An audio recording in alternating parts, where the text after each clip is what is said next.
different angels. We have Amy, Taria, Olivia, and myself, Jess. But now we all have one thing in common.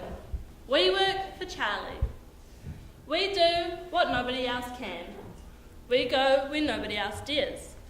So when there's only one chance to get it right, we're the ones to call.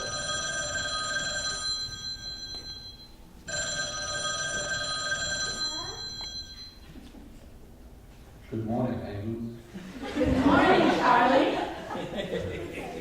We are the Angels of Hamilton Gardens. Our mission was to create a campaign for friends of Hamilton Gardens who desperately needed our help. So Olivia, can you tell us a bit more about our client? Sure can, Jess. So, the Friends of Hamilton Gardens are an amazing charity. If you haven't heard of them before, I'm pretty sure you would have seen the work that they do. They help fund the Hamilton Gardens. As the Hamilton City Council can only partially fund them, the Friends help do the rest. They fundraise through using the organisations and running their own events. So they've been able to accomplish a lot. What we see at the Gardens today is because of them. So we had to think, since the Friends are so good at fundraising for themselves, how can we improve on such success? So after a little research we found, the Friends have no social media. And as people have been brought up on technology, we thought this is it. After a little more digging, we found an online fundraising platform called crowdfunding. This was a $21 million industry in New Zealand last year, and this was untouched by the Friends. So we thought if we could put these two things together, we're in for the win. So Taria, what else did we learn? After meeting with the client, we discovered that a lack of donations were missing from the public. And we thought, how can we help? We thought by getting Hamiltonians and local businesses in the garden area, this would help to create some awareness. After a bit more research into crowdfunding and donating, we thought, how do we get people to give us money? We thought that most people donate when they see a case that causes them to feel some sort of empathy. Basically, we donate with our heart and not our head. This meant that we had to carefully word our campaign, ensuring that our audience knew that because of a lack of funding in the new gardens, the Friends had to cut out some sculptures. This way, our target audience knew why we were trying to raise this money. Amy, can you tell me more about our target audience? Well, Taria, after some debate, we decided to target 20 to 50-year-olds in the Hamilton region. We thought this was a great idea, as already 50% of people who go to the Hamilton Gardens are from Hamilton, and 60% are in this age group. We thought it was essential that our target audience were familiar with Facebook, our online website, and the popular crowdfunding site that we decided to use, Give a Little. It was important that our target audience knew how to access and use the site so they could further go ahead and donate. So Jess, why don't you tell them about some of our goals? So our overall goal was to raise money for Friends of Hamilton Gardens and build the community between Hamilton Gardens and the Waikato community. So to do this, we thought we'd create 3 SMART objectives. The first objective was to reach 8,000 views across our social media platforms in order to reach our public. Our second objective was to get 500 likes, comments and shares on our Facebook page in order for our public to accept our campaign. And our third objective was an ambitious one. We wanted to raise $3,000 by crowdfunding to then donate to Friends of Hamilton Gardens. So Olivia, how do we strategically do this? Well, Jess, we thought, what's in a name? One of the definitions of an angel is someone who supports a business financially. So we thought, the Angels of Hamilton Gardens fits us perfectly. We wanted everybody who was involved in our campaign to become an angel. We also did this with supporting messages. Our messages had 2 main themes. It was community involvement and city pride. We communicated these through consistent messaging on all of our platforms. But Jess, how do we put this in action? So we designed an action strategy that mobilised support and action for Friends of Hamilton Gardens. We then sought sponsorship from local organisations to gain resources to build the community into our campaign. Lastly, we used publicity to get further reach to our public and get as many people involved in our campaign as we could. So Taria, what were our tactics? After a bit of a discussion, we decided that some direct communication was in need. We decided to do this by going to the gardens ourselves in our shirts in a large group that would create a legitimate look and create some interest surrounding our campaign. We had conversations with the people who blatantly already had an obvious interest in the gardens, seeing as they were already there. We talked to them about what we were doing and how we were trying to do it, and decided not to try and gain funds there, as it isn't considered crowdfunding, but instead talk to them about our campaign and hope that they would go on later and donate through our Give a Little page. So Jess, how do we go about, Amy, what were the rest of our tactics? Well, Taria, let me tell you a little story. It all started on a chilly Saturday night when I decided not to go to the Outback, but rather focus on my homework. So I sat down on the couch, thinking at the back of my mind, how could I possibly raise more money for my campaign? The Bledisloe Cup was on, and I noticed number 7 was playing a great game and constantly getting mentioned. And then I clicked. With the All Blacks receiving so much positive media exposure at the moment, what better way to entice our target audience to donate than to give them an incentive to do with the team? So we got into contact with our good friend Sam Kane, who did a little promo vid for us. Yeah, the Angels of Hamilton Gardens are looking to raise money for a project. They've got a Give a Little page, so head across to that, make a donation, and every $5 that's donated goes into the draw to winning a signed pair of All Black shorts and a pair of boots. So obviously, the more money you donate, the more chances you have of winning. Good luck. And then we thought, what is the one thing everybody loves most in life? Food. But what could possibly be better than food? Free food! So we got into contact with our friends at Pack and Save Mill Street, Chef's Delight, For the Brave, and Metro by Hoyts, where they gave us some awesome prizes for our donors. And of course, we can't thank Celeste's uncle enough for kindly donating us these awesome t-shirts. So, Olivia, why don't you tell them about some of the media exposure we received? Well, I don't know about you guys, but I was stoked to see that our campaign made it onto the front page of the Hamilton News. This was an awesome way for us to reach our target audience and get a whole lot more people involved in our campaign. As well as this article, there was an online article that was shared by some pretty cool people. So speaking of online, our main tactic that we used was social media. One platform we used was our website. This website was our main place where we kept all of our information, so if anyone wanted to know anything, it was there. And this was also the place where we generated excitement for the opening and the closing of our Give a Little page. Amy, what else did we use? Well, Olivia, we then headed over to the Gram. Now, rather than posting pictures of our food from different cafes, we decided to post beautiful pictures of the Hamilton Gardens so our donors knew exactly where their money was going towards. We thought this was a great way to target the younger community, as this is how a lot of them research information these days. For every photo, we hashtagged Garden Angels, so every time someone typed this into the search bar, our profile would come up, along with images, further information about our campaign, and of course, our Give a Little page. So, Taria, how else did we engage our audience? So we decided to concentrate our campaign mainly on Facebook, primarily because it's one of New Zealand's most popular sites with over half the country using it daily. We had some pretty cool stuff on there, and it was a really great tool to use as we got to see all our behind the scenes stuff like engagement and reach, which we got over a total of 40,000 of. Another great highlight was our poll, in which we had 3 of the sculptures and the public engaged by voting for their favourite one, and that was going to be what our money was donated towards. Some other highlights were the competitions that we ran, the Which Garden Are You quiz, and the Angel of the Week posts. We also decided to make the decision of boosting posts, which resulted in a great amount of organic as well as paid reach. So Jess, how do we go about getting that money?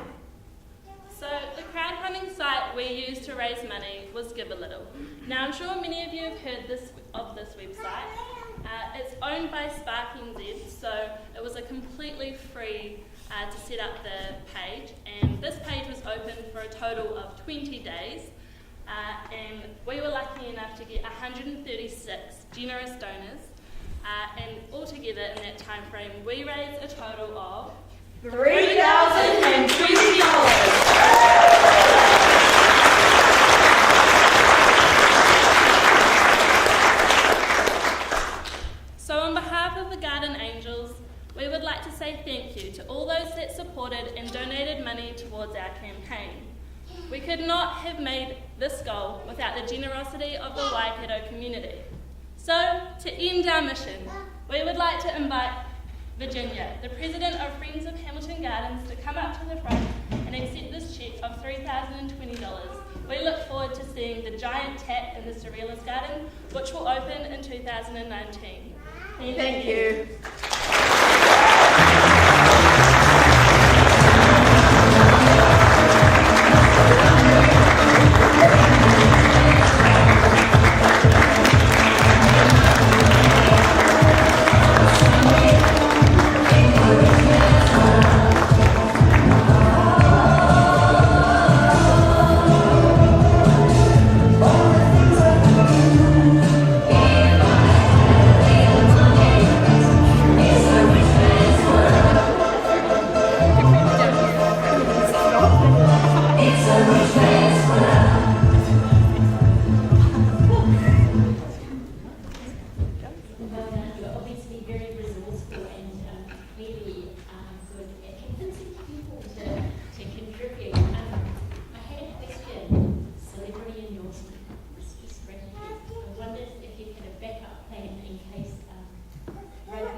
The All Blacks have been winning a lot this year, so we knew that they were receiving positive media exposure, otherwise we wouldn't have used them. So we just knew it was a safe option, and everyone kind of knew who they were, especially because of their success this year. But to add to that, was your question, did we have another celebrity as a backup or another strategy? Well, I just wondered if you had a risk mitigation strategy in case Kane had done something. We definitely made sure that we targeted people that had a clean image. We also thought about having a backup such as Kelly Jury, who's also in the Silver Ferns. She was our backup option if Sam came, because talented sports people are very busy, so it was hard to get hold of him, but once we did, it was really good that we got that reach from him. I just wondered, you clearly targeted the local community and who live in Hamilton, but I wondered if you've given any thought to targeting the Hamiltonians that live elsewhere, given that you've used a social platform. There are sort of no boundaries in terms of where they can be, but you clearly identified they had that emotional connection and things. I wondered if you received kind of much interest from people outside the actual city, Hamiltonians that lived elsewhere. Well, the website, I had analytics on that, and we had quite a few visitors from Canada, USA, and Australia. So we're mainly focusing on people in Hamilton, but if people were sharing our posts or liking them, it would be coming up on other people's timelines. So if they were from Hamilton, they would be able to see it. We just thought we'd focus specifically on Hamilton, as in our short time frame that we did have, it would be an easier strategy for us. And just to add to that, they also Hamiltonians, we decided to target them because we thought they would be more likely to feel like the empathy. They'd be much more aware of the gardens themselves and like how beautiful they are and what they kind of do, like they host weddings and funerals and everything. So we just thought the Hamiltonians would be more kind of obliged and feel that empatheticness towards them having to take out some of the new features in the gardens that were being built. And that kind of thing, so yeah. To add to that. So as we were solely based online, it was easier for it to spread to different parts. Like, that's what you get with online and sharing. People from overseas and stuff are going to see it as well. And on Instagram, looking at the results from that, we got people from Auckland and Dunedin and stuff liking our posts as well. So.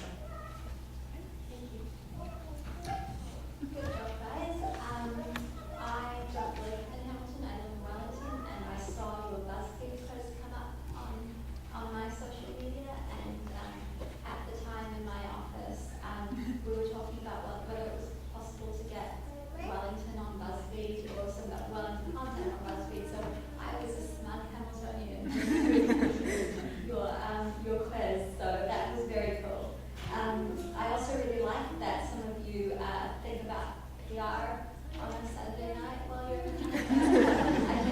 I think that is a good habit to get into. Please don't stop. I also have a couple of questions. So, first one is your target audience. You picked age 20 to 50. And I'm just interested in unpacking the rationale behind that, because that covers your Gen Z, your millennials, and your Gen Xers, and possibly the bottom end of your baby boomers. So I'm interested in how you, I guess, reconcile essentially 4 different groups with having sort of one social media strategy. Well, we knew we were going to be solely based online, and most of our stuff was going to be shared through Facebook. So we looked into how many people use Facebook, and that's how we chose it. So that was the age group. It's quite big, but Facebook is massive. So that was the age group that was on Facebook. So that's pretty much how we chose it. And also from Hamilton Gardens stats, those were the most, that was 60% of the age range. So it just worked. Yeah, so it kind of, we thought we were just, it's quite a big target market, but Go big or we, go home. we just kind of, Did you give any thought to segmenting your Facebook strategy depending on the age groups within that group? So did you ever think, hey, actually this post might work better for the 50-year-olds, or this post might work better for the younger kind of sections of that group? Yeah. Is there any thought around that? We kind of tried to get our Facebook posts kind of targeted towards friendly, family, happy vibes. Instagram was mainly to target people more our age, which is where we got most of our followers from. And so the different media platforms that we used was actually for mainly different target audiences. So Facebook was trying to kind of reach that general family vibe. So in a family, you've got even teenagers, a mum, and you've got, you know, their mums as well. So it was broad, but it was purposely done that way so we could try to get money raised from all those 3 kind of generations, I guess. I just have one more question. So Hamilton is known for having quite a discreet and I guess tight-knit social media community made up of various influencers. And I guess my question is, did you leverage that aspect of Hamilton within your social media strategy? So did you identify or think about certain influences within the Hamilton social media community and try to get the message out that way? Yeah, well, Sam Kane is from Hamilton, so that was also the reason we chose him. we also had Ruby Lyon, who we went to school with in Hamilton. She's an actress and she was on Short and Street, and she shared our page on Instagram, which I'm not sure if she's really like an influencer from like that. Yeah. So that gained about 400 likes, which was really cool to see. Just supporting from, you know, like her kind of home, her roots, that kind of thing. So that was really cool. And in response to your question, I think something that we could do next time is use the hashtag #LoveTheTron, which I know is one that is from the Give a Little page on Facebook actually shared our Give a Little page as well. So we got kind of those kind of sorts of pages, and also Hamilton Gardens. I'm pretty sure Hamilton Gardens shared all the group's campaigns. So kind of just touching on those sorts of pages that already had their own reach to kind of get our further reach going as well. Cool. Okay, well done. Well done. It was really impressive. Like $3,000 is very significant amount of money, so that's really cool. I have really similar questions to Shmit. So just to add on to hers, your really broad target, I was wondering, was there like a certain segment of that donated the most? Or, because I know for me, I'm 20, so, and I don't have that much disposable income to be donating to something like this, so I wondered if there was a significant group that you identified in that, or if there's like a kind of analytics tool that could. We didn't really Give a Little didn't have the analytics. The most that we could tell from that was we kind of made a graph about like how much people donated. We kind of thought about the the students not having, so we kind of really made the effort to say $1 really goes a long way, just really bring that out. And then obviously with the Sam Kane competition, $5 was the most popular donation. And from that we had a donation of $280, which was really cool, but yeah, again with the analytics, we just can't really tell like what age range he was from. But A lot of our donors chose to remain anonymous, but we did know from the people that we did know that donated, the older people generally tended to donate more, and we had more younger people donating less. yeah, I think that's really effective that you use that kind of dollar goes a long Yeah. way, because you still get that positive feeling of donating, but you're not kind of putting yourself in a financial deficit or risk as much. And one more question. In your action strategy, you talk about sharing the garden's past, present and future, so I wondered what specific content did you create around that? Did you throw back to when the gardens were first created, or just wanted to kind of give me some specifics? Yeah, we had a Throwback Thursday post about how when the garden started it was actually a rubbish dump, and then that got developed into the gardens as they are today. the future was obviously us kind of raising the money. We have it on the back of our shirts, you know, like donate towards the future of the Hamilton Gardens. Just, like really getting that empathetic message across that they need our help in order to like further the gardens and keep developing, create like all the gardens that the original idea kind of had. Right, so keep moving, keep progressing from what used to be a rubbish dump to something that's now extremely impressive, I guess, and has a really large international following. Cool. Yeah, I'm super impressed. Just one more. Just the thing that we put all the money towards at the end would be a sculpture that would go in the gardens, and everyone could go in and have a look at it and see what their money's gone towards. That was kind of our way of leaving our legacy as well. You know, not like when we raised the money, we like obviously encouraged everyone to go, and if you donated, like of course go and have a look at the Surrealist Garden and look at that tap that you put, like that you helped make happen. Congratulations on an outstanding financial result. Did it surprise you? Like at the start, we set the goal, and then we were like, oh yeah, like we could probably do it. And then we opened the Giveaway page and we were like, oh crap, that was quite a high goal. So we were really shocked that we got it by the We end. kind of started off with a hiss and a roar, and then it definitely mellowed out a bit, which resulted in us, like going, doing that direct communication, really putting an emphasis on that kind of stuff. I think happily surprised as well. Like we said, it started off with a roar at the beginning, and then it kind of went on a dull, and that's kind of what we got from our research, and then it kind of goes up on a high at the end, which Ben reassured us when we were all starting to freak out, like, oh no, we've still got, I think, $1,000 to raise in 3 days. And so that was huge for us. We were thinking, oh gosh, are we going to reach it? And we did, and we were stoked. How did you get Sam Kane? John, my best friend is his girlfriend. Personal connections. That was a really nice few shots of Sam doing that. So my question now is, have you thanked Sam Kane in writing or by email for participating and helping you raise over 3,000? Yeah, we sent him a few Snapchats. He's getting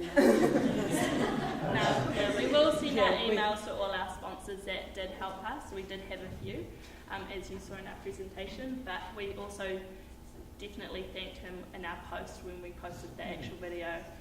Thank you to Sam Kane for sponsoring us, that sort of thing. Because that's often one of the important things in any campaign, is that you've got the excitement of the outcome, but you still need to tell the story to those that will be interested in understanding how it turned out. So the boots and the shorts, have they been raffled? Yes. Yeah. And what have you done about telling people about who won? We did a status on our Facebook. A Facebook post and tag the winners, tag Sam Kane. Well, his sports page. Yeah, didn't want his personal Facebook to be tagged. And you thought, and was it a Hamilton person that's won the boots? And Yeah, they were two Hamilton people. Yeah.